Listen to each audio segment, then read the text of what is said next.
Live from Madison, Alabama, it's the Got Cyber Show, starring Ben McGee.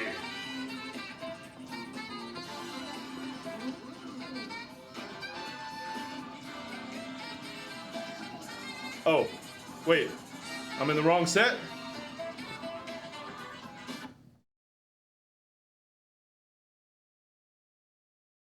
Oh, this is the right one. Well, welcome to the Got Cyber Show. I'm your guy, Ben McGee, President and CEO of CyberProtex. If you don't know anything about us, well, this next 45 minutes or so will tell you a whole bunch about what we have to offer.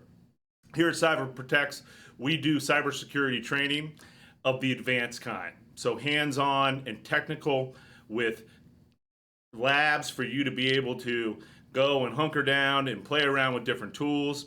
We also have our online learning management system called the Cyber Ninja. So over 40,000 people have used our Cyber Ninja software, and we're excited to be offering that up to you today as well. If you'd like to get a t-shirt, reach out to us. We are going to be giving away a t-shirt today for anybody who is interested. In addition to not only the training, we offer software security and development of software, and in addition to that, we do the managed services. So if you need things like DFARS compliance or CMMC compliance or possibly the risk management framework help, reach out to us. We'll be more than happy to come and give you a free consultation. So we got an action-packed day full of fun and excitement for you, and we're excited that you joined us today. We're going to jump in to talk about so you want to be a hacker. And when we jump into this today, you'll find out that there's different types of hackers that are out there. There's all sorts of things that they're on the prowl for, and we hope you enjoy this show today.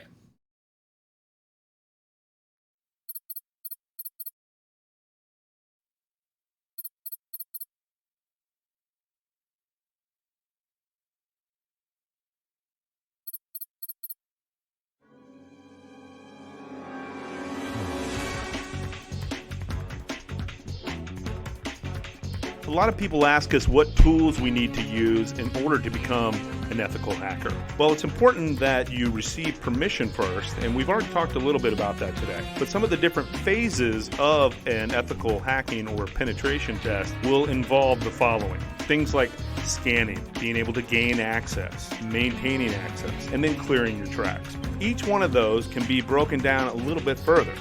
Scanning, there's a pre-attack phase where you're going out and actually looking for the specific information that can be gathered during reconnaissance. Next, we'll go out and scan for popular ports that may be open using network mappers or ping tools, maybe vulnerability scanners.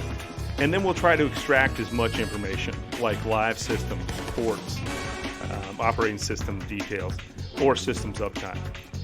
The next hacking phase is gaining access. So now that we've done a little bit of scanning and reconnaissance, we should be able to obtain what kind of operating system or application the computer or network is using. And gaining access from that point would be able to land us on the operating system level or the application or network level.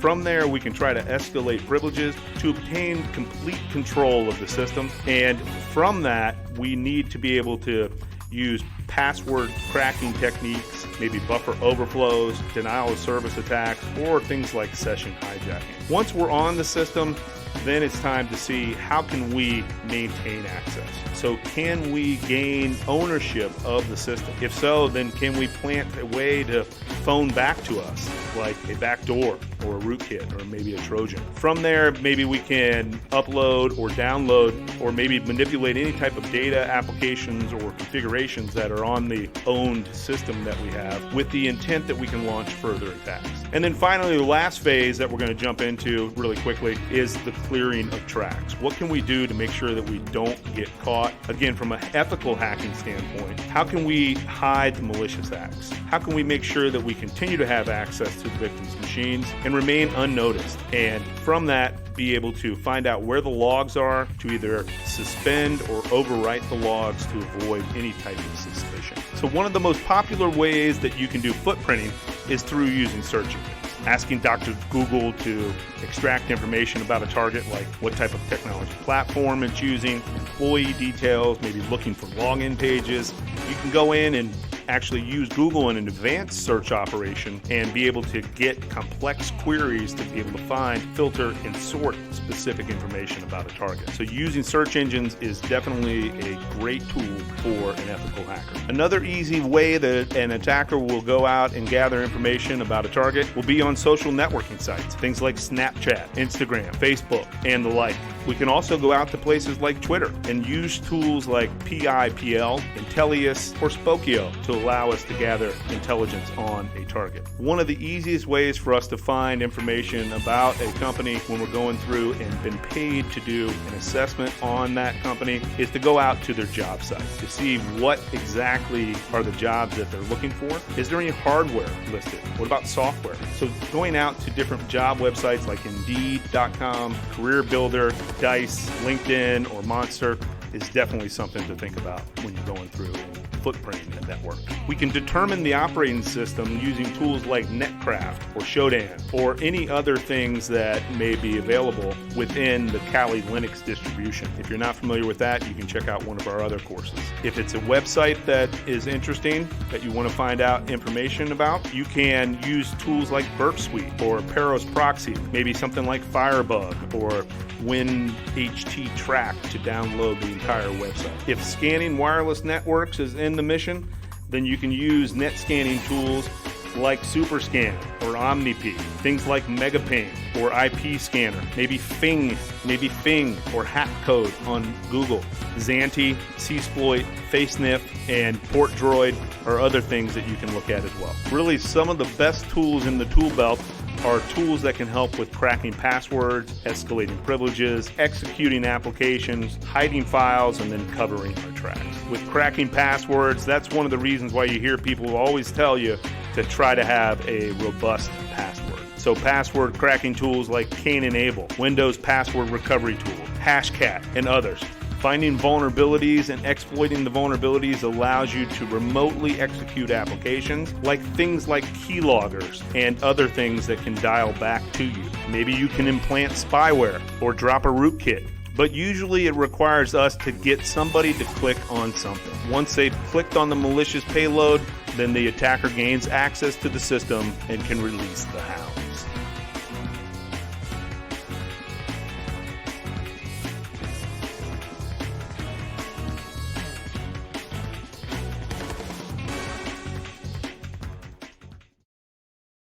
Are you a cyber professional wanting to take your career to the next level? Then join us at CyberProtex for our cyber certification bootcamps. We offer bootcamps for CISSP, CEH, Security Plus, CASP, CISM, CISA, Network Plus, CAP, and CCNA. We will teach you everything you need to know to take the exam. Our dynamic and engaging style, combined with years of experience in the cybersecurity field, make our course a can't miss for professionals seeking cyber certifications. Are you ready to take your career to the next level? Check out our schedule and register for our upcoming bootcamps at CyberProtex.com. Got cyber? Hackers. A hacker is a person with excellent computer skills and ability to explore computer software and hardware. Hackers have different intentions. Some hack as a hobby, trying to see how much they can compromise and gain knowledge. Others have malicious intentions, using hacking to steal business data and personal information. There are many types of hackers, including black hats, white hats, gray hats, and suicide hackers. Black hats, or crackers, are focused on malicious or destructive activities. White hats, or security analysts, use their professed hacking skills for defensive purposes. Gray hats are individuals that hack both offensively and defensively as they like. Suicide hackers are individuals who work for a cause and will take down critical infrastructure unconcerned about the repercussions. All hackers have numerous skills that go beyond software, databases, coding, and networking. Hackers must also have creativity, problem-solving skills, perseverance, and patience to be any good at hacking. Thank you for watching. If you have any questions, please visit www.cyberprotex.com or email training@cyberprotex.com. Have you been wanting to get started in a cybersecurity career? Then join us at CyberProtex for our Security Plus Bootcamp. We will teach you everything you need to know to take the exam, covering everything from vulnerabilities to risk management to cryptography. Our dynamic and engaging style combined with years of experience in the cybersecurity field make this course a can't miss for professionals seeking the Security Plus certification. Are you ready to take your training to the next level? Check out our schedule and register for our upcoming Security Plus Bootcamp at CyberProtex.com. Got cyber? We've received a lot of questions about what are the penalties under state or federal law for computer hacking. First, let's define what hacking is. Hacking is accessing someone's computing device without authorization. It's really that simple. So those of you who have asked us if it's okay if you can hack into Fortnite or League of Legends or any other type of games that are out there, the answer is no. Unless you have the permission to perform hacking techniques, you will go to jail if you attempt to hack into a computing device that you do not own. So keep that in mind. Someone who hacks into another person's computer could be punished by a number of different crimes, depending on what the circumstances are. The law punishes hacking under the computer crime statutes. These crimes carry penalties ranging from a Class B misdemeanor, which is punishable by up to 6 months in prison, up to a $1,000 fine, or both, and can also range from penalties for the crime to a Class B felony, punishable up to 20 years in prison and a fine up to $15,000, or both. So number of applicable crimes could also apply. In addition to criminal penalties, the law specifically authorizes someone harmed by a computer or unauthorized use to bring a civil lawsuit against the perpetrator. These civil actions are in addition to any other grounds for civil action and that the injured party may have. So you could be punished not only by a criminal act of going to prison, but you could also be sued legally and held responsibly for a monetary value in civil court as well. So keep that in mind as you go through and we explain some of these different techniques that you're about to learn today if you already don't know them.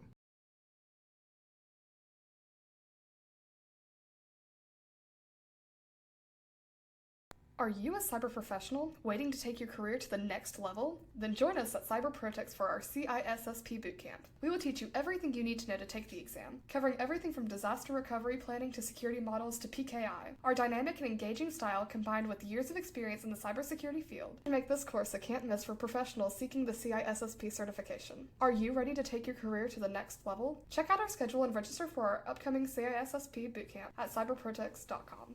Got cyber?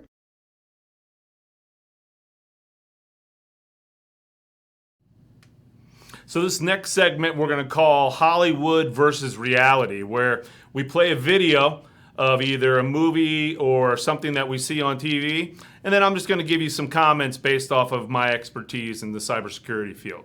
Let's go ahead and get this first video. This is from the Black Hat movie in 2014 and hacking the NSA scene. So go ahead and roll the footage. All right, so this dude looks like he is... He's Mr. Fancy Pants with the tie on. Says something here about Black Widow remote logins. We strongly suggest you change your password. Sounds like a phishing attempt right here. PH phishing. All right, that looks like Thor. Thor is one of the stars in this movie here. Oh, he's going to click the button. So the phishing attempt, oh, it worked. It worked here. So now with the click event, the attacker can get remote access to this person's machine here. So he sees, he launched some sort of remote program that will allow him to, oh, it looks like he has great fingernails here. And it looks like the remote program that was launched is a keystroke monitor. And that's a great looking view from under the keyboard. So he changes into a new password, which is still pretty secure, it looks like. But since he was able to get him to click on that PDF, now that click event launched this Black Widow program that looks like now the hackers have full access or full control to this guy's machine because he clicked on it.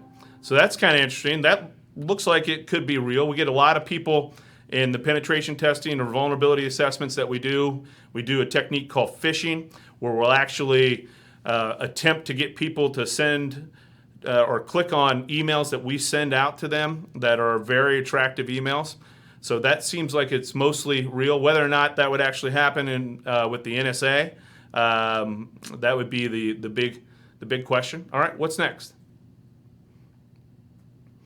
Okay, so this looks like it's from War Games, and it says Hacking the School. This is from 1983, so this is a great movie if you've never seen it. I definitely recommend it. This is Matthew Broderick and some old school computing techniques here. Let's go ahead and roll the footage.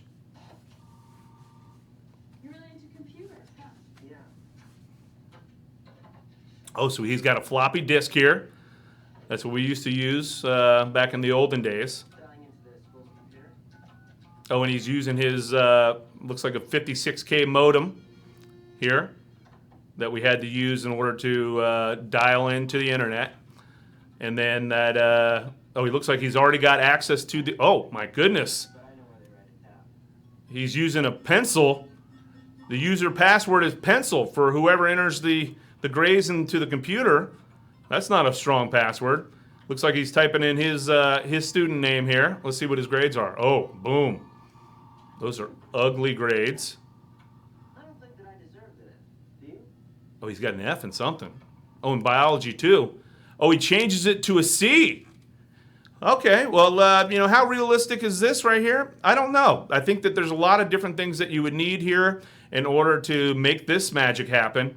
Back then, it was probably more capable of doing something like this. Nowadays, a lot of times, the grading systems are hidden behind firewalls, and teachers will have to log in.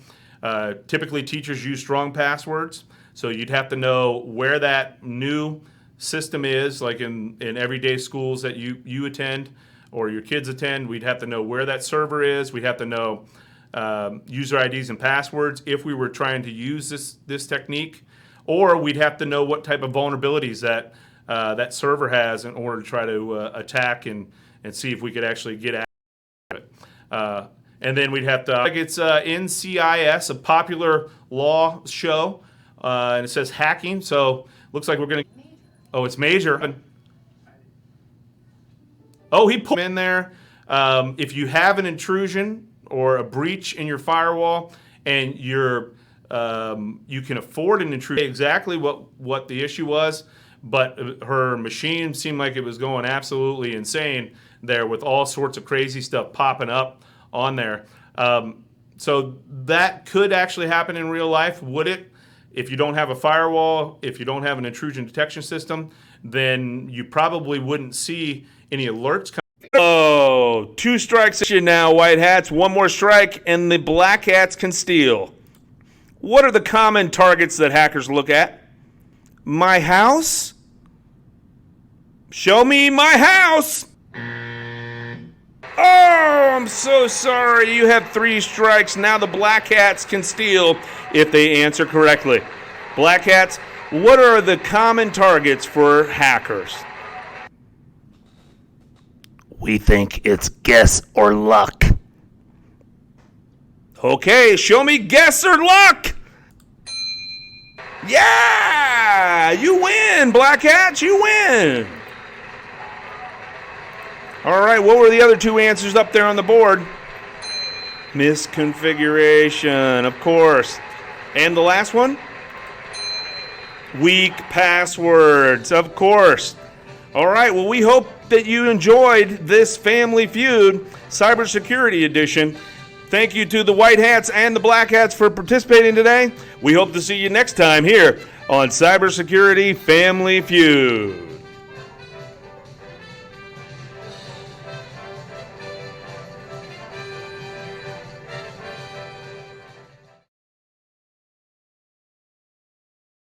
Are you a cyber professional wanting to take... Are you looking for a cost-effective, affordable solution to implement the new CMMC? Look no further. CyberProtex has an automated solution that has your corporation covered for the CMMC. Our Vulnerability Genius software and the new CMMC module ensures all NIST Special Publication 800-171 Revision 1 requirements are met. It includes security awareness training for free. It communicates threat information to key stakeholders, provides real-time asset tracking tracking and monitoring, and automates all documentation, including policies, procedures, plan of actions and milestones, system security plan, and many, many more. Contact us today for a free assessment.